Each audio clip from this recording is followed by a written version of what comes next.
Olá, meus amigos, bem-vindos a mais um Damásio em 15. É uma alegria muito grande vê-los aqui novamente nos acompanhando e eu posso dizer que hoje é um Damásio em 15 especial porque eu tenho como convidado o desembargador federal Fausto de Sanctis.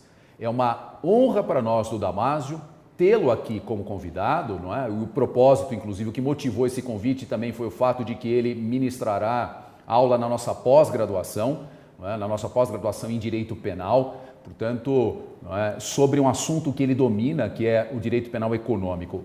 O Dr. Fausto de Sanctis é mestre e doutor, tem pós-doutorado, obras sobre o tema da criminalidade econômica, não só em língua portuguesa, mas também em língua estrangeira, não é? Portanto, além de ser um magistrado que tem uma história muito bonita no combate à corrupção, de muito empenho, de muita dedicação, hoje como desembargador federal vem continuando esse maravilhoso trabalho, é um grande jurista, por isso a alegria de recebê-lo aqui. Dr. Fausto, muito obrigado, não é? Como eu já disse aqui, por vir aqui no nosso Damásio em 15, e o tema que a gente escolheu para essa conversa foi a lavagem de dinheiro através da arte, dos jogos, de esportes, né, do futebol e do abuso da fé, que são assuntos sobre os quais você já escreveu, já refletiu bastante, não é? Então, muito obrigado pela sua presença e gostaria já de entrar no nosso assunto para que você pudesse conversar um pouquinho a respeito desses temas. André, é um prazer estar aqui, dividir com o público do Damásio, os estudantes, os pesquisadores, enfim, e é sempre uma honra poder contribuir com a excelência aqui do Damásio, que conheci pessoalmente o professor.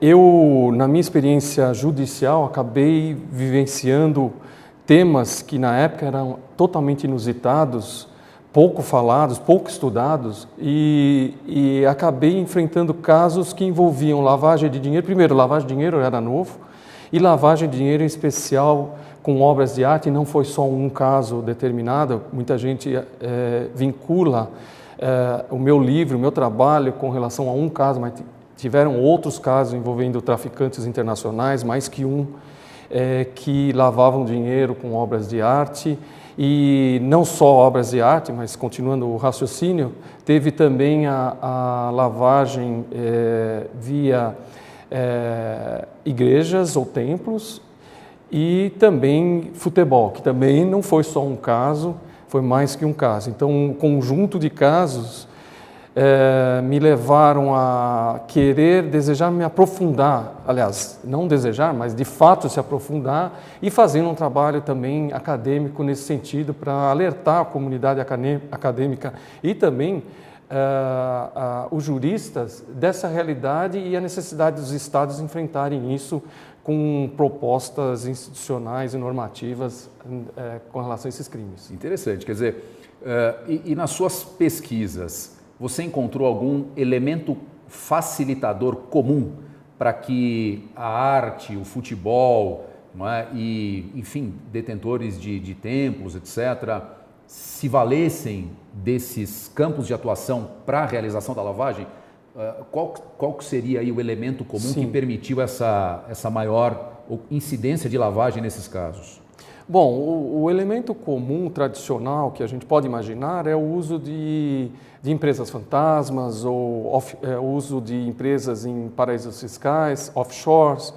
Isso é elemento, vamos dizer, standard, mas no campo da arte, do futebol e do campo religioso, vamos dizer assim, existe uma confidencialidade transacional, no caso da arte e do futebol, e no campo religioso, em razão das imunidade religiosa, que faz com que tudo que, de certa forma, é realizado no campo religioso também passa a ser confidencial. E a confidencialidade é um grande trunfo para a criminalidade, porque se as transações não podem ser minimamente compartilhadas com as autoridades públicas, por conta de uma confidencialidade que se justifica em determinados termos, mas não em todos, isso passa a facilitar o crime, a atividade fomentador dessa atividade criminosa. Sim, quer dizer. E tem outro, né? Tem a confidencialidade, tem a autorregulação. Então, no campo de futebol, por exemplo, a própria Constituição nossa fala que na questão da organização do certame do futebol, isso é autorregulado. No campo da arte é autorregulado em vários países. No Brasil a gente tem uma certa regulação, é interessante, o Ministério da Cultura, e tem também a nossa lei de lavagem determinou a comunicação obrigatória de operações suspeitas, e o IFAM também abraçou essa ideia, instituindo o seu normativo a esse respeito, 396.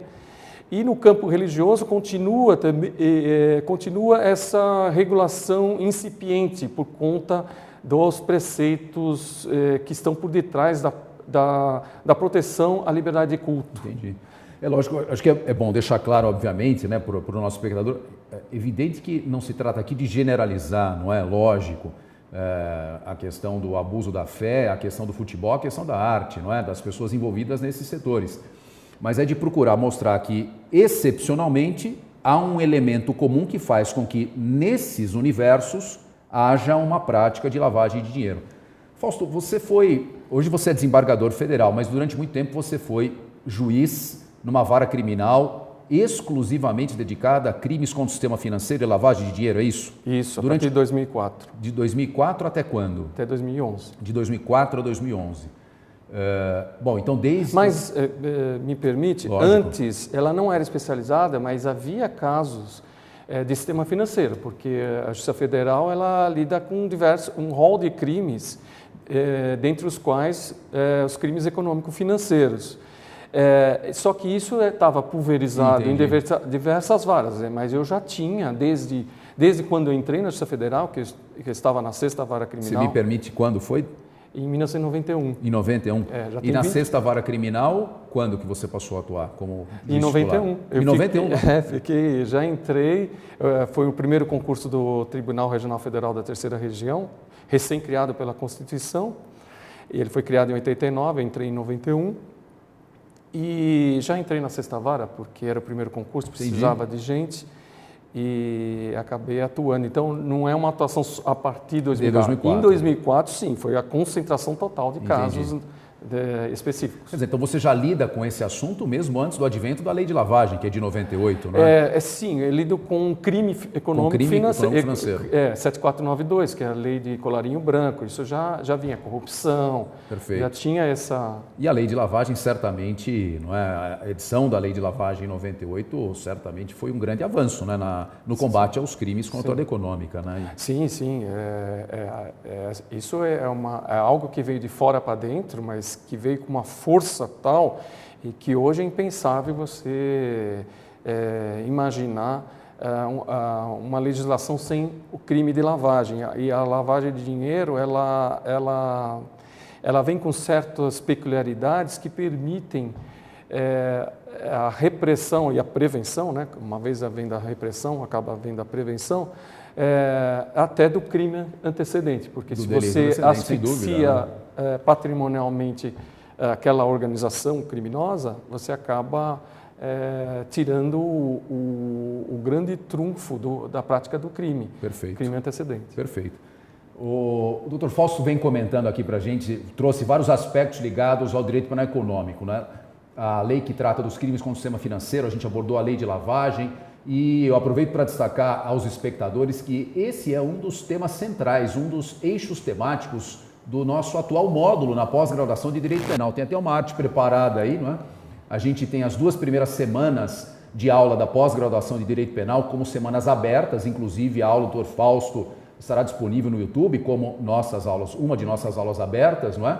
Aproveito também para dizer aqui, já divulgar a todos vocês em primeira mão, que o ano que vem nós teremos um curso preparatório, um anual Carreira Jurídica Federal. Também temos a arte aí do nosso anual federal, um anual específico para magistratura e Ministério Público Federal, que a gente vai ter aí, obviamente, um direcionamento muito forte para esse concurso.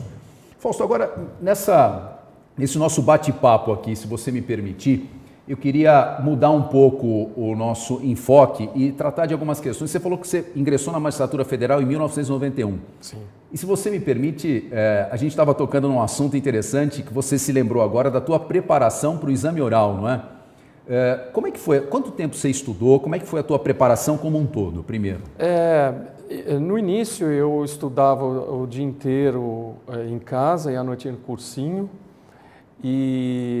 cursinho preparatório, e depois eu acabei trabalhando o dia inteiro e ia no cursinho à noite. E a minha preparação foi, estudo sistemático, né, e reiterado, e também me preparando, por exemplo, para o oral, para as dificuldades, vamos supor, de enfrentamento dos examinadores. Então, para isso, como eu comentei com você, eu cheguei a colocar...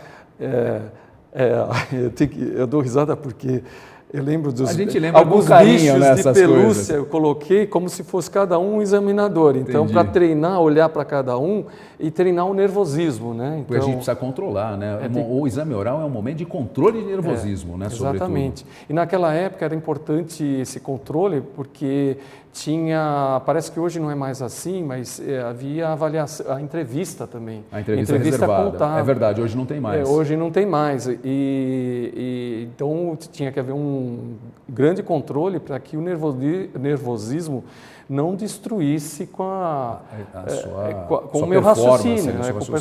Então, esse foi um dos treinamentos. Legal. Obrigado, Fausto, por compartilhar isso com a gente. E eu queria também, a gente já tinha até conversado a respeito, na sua carreira de magistrado, se tem algum fato curioso, alguma coisa marcante que você pode compartilhar com a gente aqui, não é? Porque eu acho legal, poxa, um profissional tão experiente, tão gabaritado, não é? É legal transmitir aqui para os nossos alunos, porque a maioria dos nossos espectadores aqui são alunos que estão, como um dia fomos nós, prestando concurseiros, né? Enfim, passamos por essas dificuldades, por essas ansiedades, e é legal eles terem um pouquinho da nossa experiência no nosso cotidiano como membros do MP, delegados, defensores ou magistrados. Conta pra gente aí um fato que te marcou, Fausto, por gentileza. Eu acho que o grande mérito de um juiz é a sua reputação, credibilidade. Sem dúvida. E isso você não constrói com a partir de avaliações do tribunal ou das cortes superiores. Muitas vezes elas reformam a decisão e criticam severamente o magistrado que simplesmente age conforme sua consciência e a lei. Mas, para mim, o que foi realmente marcante, quando eu estava saindo da primeira instância para a segunda instância, eu fui me despedir numa audiência dos advogados e dos acusados que estavam presentes, dizendo justamente que eu não poderia mais julgar aquele caso e continuar porque estava sendo promovido ao tribunal e, portanto, aquilo teria que se passar por um substituto. E os dois acusados que estavam presentes quiseram se manifestar, pediram licença e falaram: eu lamento muito porque eu gostaria muito de ser julgado pelo senhor, porque o meu advogado e eu mesmo acompanho o seu trabalho, eu sei que o senhor vai profundo na prova, analisa e sem adjetivações. Eu achei, para mim, foi o carimbo que eu precisava, para mim, puxa vida, como satisfação profissional, de pelo menos tentar ser técnico ao extremo, né? No sentido de ser reconhecido por um trabalho sério. Isso, para mim, já seria muito bom. Fantástico, né? Quer dizer, receber um elogio do réu em audiência, né? Dizendo isso, poxa, gostaria de ser julgado pelo senhor. Fantástico. Foram dois réus. Agora estou me lembrando, teve uma outra audiência também que eu estava me despedindo, também houve isso nesse período que eu estava saindo. Muitos advogados que eu conheço, que são bons tecnicamente, também lamentaram no sentido que, claro, eu desejo felicidades, mas ao mesmo tempo eu sei que o senhor é um juiz técnico. Não, eu acho bacana, até hoje eu tenho recebido